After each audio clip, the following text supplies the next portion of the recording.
கர்த்தராகிய இயேசு கிறிஸ்து நாமத்தில் உங்கள் அனைவருக்கும் இந்த கால வேளையில் வாழ்த்துக்கள். இருந்தவரும் இருப்பவரும் வருவனை தகப்பன் இயேசு உங்களை ஆஸ்பத்திரி பிறகு போனார். இந்த நாளைக்கு உண்டான ஒரு உயிருள்ள வார்த்தை மத்தேயு 5:5. சாந்த குணமுள்ளவர்கள் பாக்கியவான்கள், அவர்கள் பூமியை சுதந்திரித்துக் கொள்வார்கள். சாந்த குணமுள்ளவர்கள் பாக்கியவான்கள், அவர்கள் பூமியை சுதந்திரித்துக் கொள்வார்கள். அன்பார்ந்தவர்களே, பூமியை நாம் சுதந்திரிக்கணும். பூமியை நாம் சுதந்திரித்து வாழணும்.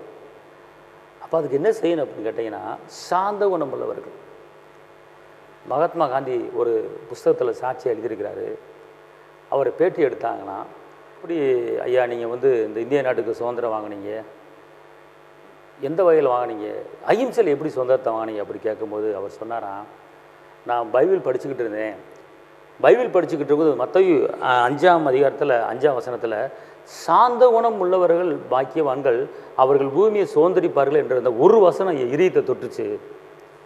நான் அதிலிருந்து நான் அஹிம்சையை நான் கையாண்டேன்.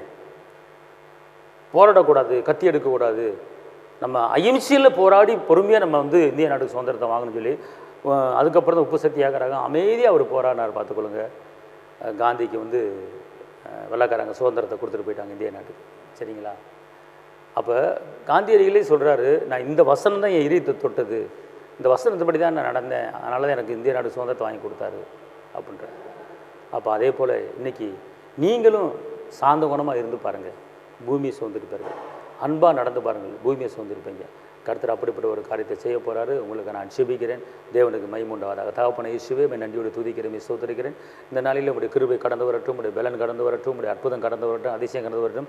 சாந்த குணமுள்ளவர்கள் பூமியை சுதந்திரிப்பார்கள் என்று சொல்லப்பட்டிருக்கிற இந்த நாளிலே சாந்த குணமாக நடக்க எங்களுக்கு கிருபை தாருங்க. எல்லா தரையில் நீக்கி போடுங்க, பாதுகாத்துக் கொள்ளுங்க. இயேசுவின் நாமத்தில் பிதாவே, ஆமென். கர்த்தர் உங்களை ஆசீர்வதிப்பார். தேவனுக்கு மகிமை.